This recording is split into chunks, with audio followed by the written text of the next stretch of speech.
چاہے وہ ڈرامہ نگاری ہے, چاہے وہ ایکٹنگ ہے, تو گرو وہی کرتا ہے جس کے اندر پوٹینشیل ہوتا ہے اور جس نے اس پوٹینشیل کو پھر جسے آپ کہیے کہ گرائنڈ کر کے اور اس میں مہارت حاصل کی ہوتی ہے. اور اب وہ ایک گیسٹ کی ایک رسپیکٹ بھی رکھنا بڑی بات ہے. تو ہمارے پاس وہاں بھی اور یہاں بھی میں کہنا چاہتا تھا بہت سارے ایسے لوگ آتے تھے جن کے ساتھ بہت ساری کنٹروورسیز جڑی ہوتی تھی, اور ہم نے ہمیشہ ان کنٹروورسیز کے حوالے سے بھی ان سے بات کی ہے. لیکن ضروری نہیں ہے کہ آپ کے منہ سے جھاگ نکل رہا ہو اور آپ تہذیب سے بات کی, آپ سوال کو پولائٹ وے میں بھی یعنی کہ پوچھ سکتے ہیں.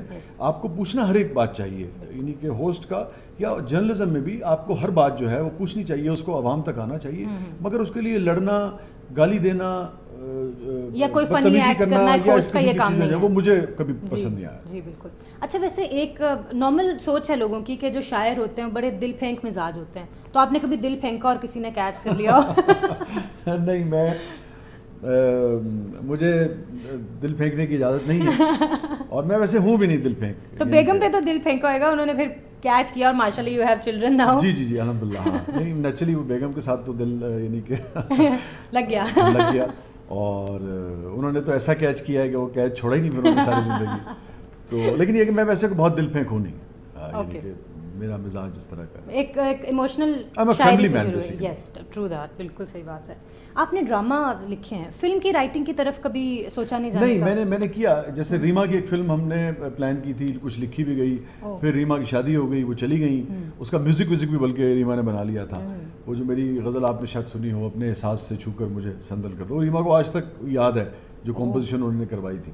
تو پھر یہ اب دوبارہ چونکہ دور شروع ہوا ہے, ابھی حال ہی میں 1 سال 2 سال 3 سال ہوا ہے, تو اب کچھ لوگوں نے رجوع کیا ہے. چونکہ اس زمانے میں اپنے شوز میں بہت بزی تھا, تو پلے رائٹنگ بھی اور فلم کی طرف زیادہ رجحان نہیں تھا. ابھی آج ہی ایک کانٹریکٹ جو ہے وہ میرا تقریباً ہوا ہے, آپ سمجھیے, ایک چینل کے ساتھ دوبارہ لکھنے کے لیے. تو اب میرے خیال میں آنے والے دنوں میں امید ہے کہ کورونا کے بعد انشاءاللہ کوئی نہ کوئی اس طرف بھی انشاءاللہ. چلیے ہم دیکھیں گے آپ کو فلم رائٹنگ کرتے ہوئے, اور ضرور جائیں گے ان کی فلم بھی دیکھنے. مجھے بتائیں, آپ کے بچوں میں سے کسی کو شوق ہے شاعری کا؟ میرے بچوں میں نہیں. میری جو بیٹی ہے بڑی دعا, اس کو ہے لکھنے کا ہے اور اس میں پوٹینشیل ہے لٹریچر کا, لیکن باقی کسی بچوں میں نہیں. البتہ میں نے شعر وغیرہ انہیں یاد بہت کرائے ہیں. تو کیا خبر, چونکہ جب ایک چیز آپ کسی بھی جگہ بیج بو دیتے ہو اور زمین زرخیز ہو, سو یو نیور نو کہ کب زمین سے پودا جو ہے وہ طلوع ہو جائے گا, گرو کر جائے گا. لیکن بظاہر لگتا نہیں ہے, لیکن دعا سے مجھے یہ امید ہے کہ شاید فیوچر میں ان کا انٹرسٹ ہے تھوڑا. یس, ان کا ہے, مطلب اس کے سبجیکٹس بھی پولیٹکس ہیں اور انگلش لٹریچر ہے, تو اس کو مجھے لگتا ہے کہ وہ فیوچر میں, چونکہ آدمی کو شروع میں بعض اوقات اندازہ نہیں, ضروری نہیں ہوتا کہ آپ کو کریونگ ہو رہی ہو ابتدا میں لکھنے کی. بعض اوقات یہ بھی ہوتا ہے کہ آپ ڈیسائیڈ کرتے ہیں اور آپ نے اتنا پڑھا ہوتا ہے, پوٹینشیل اتنا آپ کے اندر ہوتا ہے کہ آپ جس مومنٹ پہ بھی چاہیں وہ دیا جو ہے. اور آپ کے تو نیچرلی بھی ہے نا, تو وہ تو گھر میں ایک ٹیچر ہے, تو it would be easy for them actually. I hope so. اچھا یہ بتائیے, کوئی فرسٹ کرش کون تھی ایکٹنگ جو ایکٹریس تھیں, ان میں کوئی فرسٹ کرش؟ ایک خاتون ہوا کرتی تھی, شیرن اسٹون. اوہ یس, ہاں وہ مجھے بہت اچھی لگتی تھی. Okay, the super hit Sharon Stone. صحیح. چلیں, ایک ہمارا ابھی ہے سیگمنٹ آئے گا جس کا نام ہے WCIM. اوکے, اس کو کہتے ہیں واٹ کمز ان مائنڈ. ٹھیک ہے. تو میں کچھ لوگوں کے نام لوں گی, آپ کے ذہن میں جو بھی چیز آتی ہے, لڑنے والا سب نہیں لڑنا نہیں ہے ہم نے, اٹس جسٹ جو بھی چیز آپ کے مائنڈ میں ہے ان کی پرسنالٹی کے بارے میں, آپ نے مجھے وہ چیز بتانی ہے. So we shall move to that. We are starting the WCIM segment, what comes in your mind. Start کریں جی. Yes. Mirza Ghalib. Mirza Ghalib, the genius. Faiz Ahmed Faiz. Faiz Ahmed Faiz, romantic revolutionary. Aftab Iqbal. Very hard work, بہت ہی talented and very hard work. Shan تو hero ہے ہمارا. صوفیہ مرزا. صوفیہ مرزا اپنا wonderful actress and a wonderful colleague as well, چونکہ ہم نے کام کیا ہے. بلاول بھٹو. میں سمجھتا ہوں کہ پاکستان کا پوٹینشیل ہے, یعنی کہ پاکستان کا فیوچر ہے بلاول میں. شیخ رشید. عوامی سائنسدان, سیاستدان. سائنسدان ہی ہے ویسے. عوامی سے, اب اگر آپ نے عوامی سیاستدان کو دیکھنا ہے تو شیخ رشید کو دیکھیں. بالکل. ابھی ہمارا ایک اور سیگمنٹ ہے, rapid fire round. We are done with the WCIM, so we are moving to the rapid fire round, RFR. Shall we start? Fire. So this is the segment RFR, rapid fire round. آپ ready ہیں؟ Oh yes, fire. Let's start. How do you start your day? Oh my God. آپ کو حیرت ہوگی کہ میں چونکہ بہت ہی جیسے کہ یہ ڈسپلن چھو کر نہیں گزرا. سو میرے شب و روز کی کچھ خبر نہیں ہوتی کہ میں اٹھوں گا کب اور سوؤں گا کب. سو لیکن یہ ہے کہ سب سے پہلے میں جا کے نا اپنی امی کو دیکھتا ہوں اور کہ شی از آل رائٹ, اور پھر آگے سفر شروع ہوتا ہے. بلیسنگس کے ساتھ آپ سفر شروع کرتے ہیں. کیا بات ہے, الحمدللہ. What is the best complement you have received? ہاں, مجھے کبھی کبھی یہ ہوتا تھا کہ میں سمجھتا تھا کہ ہمارے معاشرے میں اگر آپ گالی دے سکتے ہیں, اگر آپ اونچا بول سکتے ہیں, اگر آپ چیخ سکتے ہیں, آپ لوگوں کو لڑا سکتے ہیں, تو شاید آپ زیادہ گرو کرتے ہیں.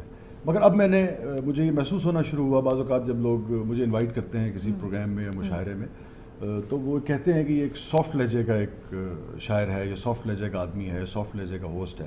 تو مجھے اچھا لگتا ہے کہ ہم نے جو 20 برس 25 برس ریاضت کی ہے اور ہم سمجھتے تھے کہ شاید سافٹنیس کی سوسائٹی میں کوئی گنجائش نہیں ہے, تو مجھے لگتا ہے کہ وہ اب ایکنالج ہوتی ہے, تو مجھے بہت اچھا لگتا ہے. کیا بات ہے, soft spoken. Wow. What is some thing you still have from your childhood?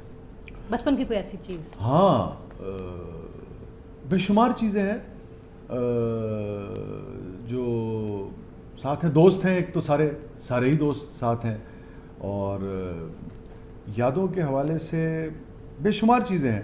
مطلب میں سرگودا میں رہتا تھا, تو مجھے تو سرگودا سے آئے ہوئے آپ سمجھیے کہ تقریباً مور دین 20 ایئرس, 20 سال سے زیادہ ہو گئے ہیں, مگر سرگودا جو ہے وہ 20 سیکنڈ کے لیے بھی میرے اندر سے نہیں نکلا ہے, وہ میرے ساتھ ساتھ ٹریول کرتا ہے. تو وہ بچپن کی ایک چیز آپ سرگودا ساتھ لے کے آئے ہیں. یس. صحیح. فیوریٹ لیرکس کسی کے نا, کسی کوئی گانے کے بے شمار ہیں. آج کل میں کوئی ایک لائن.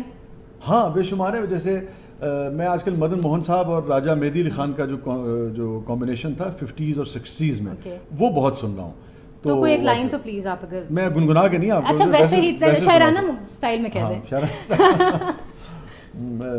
لگ جا گلے کہ پھر یہ ہنسی رات ہو نہ ہو, پھر اس جنم میں چاہے ملاقات, شاید ملاقات ہو نہ ہو. ملاقات ہو. یہ شاعرانہ ورژن ہم لے کے آئے ہیں. خوبصورت.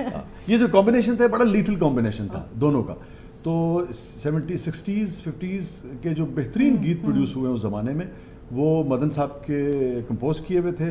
اس وقت اور بھی بڑے نوشاد صاحب بھی تھے اور بڑے بڑے لوگ تھے, لیکن یہ جو کمبینیشن تھا یہ بڑا ہی لیتھل تھا, مدن صاحب کا اور راجہ مہدی علی خان. بالکل پرانے لوگ, جی جی, دے آر آلویز گڈ. یس. اچھا فیوریٹ پوئٹ کون ہے آپ کا؟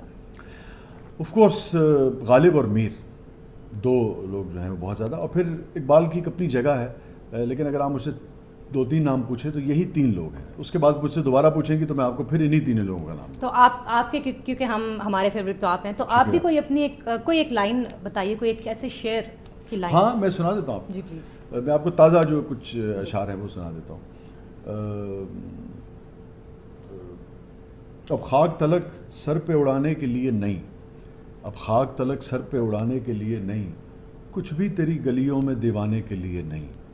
اب خاک تلک سر پہ اڑانے کے لیے نہیں, کچھ بھی تیری گلیوں میں دیوانے کے لیے نہیں. کیسے تجھے سمجھاؤں میرے دل کے جہاں میں, کیسے تجھے سمجھاؤں میرے دل کے جہاں میں, وہ روٹھنے آئے ہیں منانے کے لیے نہیں. بعض اوقات چھوٹی بڑی بہنیں بھی ایسی ہوتی ہیں تو آپ صوفیہ کو سنا سکتی ہیں. کیسے تجھے سمجھاؤں میرے دل کے جہاں میں, وہ روٹھنے آئے ہیں منانے کے لیے نہیں. اور کیوں میری کتابوں میں انہیں ڈھونڈ رہی ہو, کیوں میری کتابوں میں انہیں ڈھونڈ رہی ہو, کچھ شعر میرے سب کو سنانے کے لیے نہیں. اور بھی ہے, ابھی آپ کا وقت چونکہ کم ہے. میں تو بلکہ شو کا کیونکہ شاعرانہ ماحول بن ہی گیا ہے, تو میں شوقیہ بلا وجہ 2-3 چیزیں لکھتی رہتی ہوں. تو میں شو کی اینڈنگ بھی اسی طرح کروں گی ان لوگوں کے لیے جو کہ بلا وجہ لوگوں کے بارے میں پیٹھ پیچھے باتیں کرتے ہیں اور کبھی رکتے نہیں ہیں. تو صرف 3 کیونکہ سر بیٹھے ہیں ادھر اور بڑے ہمارے لیے آپ. حالانکہ آپ کو پتہ ہے کہ اس کا بہت یعنی کہ اور اسلامک فلسفی میں اس کو کہا گیا ہے کہ اگر آپ پیٹھ پیچھے بات کرتے ہیں وہ برائی جو ہو کسی میں, یعنی کہ فرض کر لیجئے کہ میں جھوٹا ہوں, ایک مثال ہے, تو اگر کوئی شخص میرے پیچھے مجھے جھوٹا کہے گا ہونے کے باوجود بھی, تو ایسے ہی ہے جیسے آپ اپنے مرے ہوئے بھائی کا گوشت کھاتے ہیں, اتنی اس کی برائی. تو پیچھے بات نہیں کرنی چاہیے, اوائڈ کرنا چاہیے, اپنے کام پہ لائف میں فوکس کرنا چاہیے. بالکل, کسی اور کے کیوں کام پہ جانا. تو آپ سب کے لیے تو نہیں, مطلب آپ ان لوگوں کے لیے پلیز پیٹھ پیچھے بات نہ کریں. ابھی تو بات مت کرو, کبھی تو بات مت کرو. واہ, کیا لوگے چپ رہنے کا, سبھی کی بات مت کرو. Thank you so very much for giving us your time. جیتی رہیے اور ہماری ہمیشہ دعائیں آپ کے لیے. Thank you so much Waseem uncle. Take care. اللہ حافظ. مجھے اجازت دیجیے, اگلی ایپیسوڈ میں پھر ملاقات ہوگی. اللہ حافظ.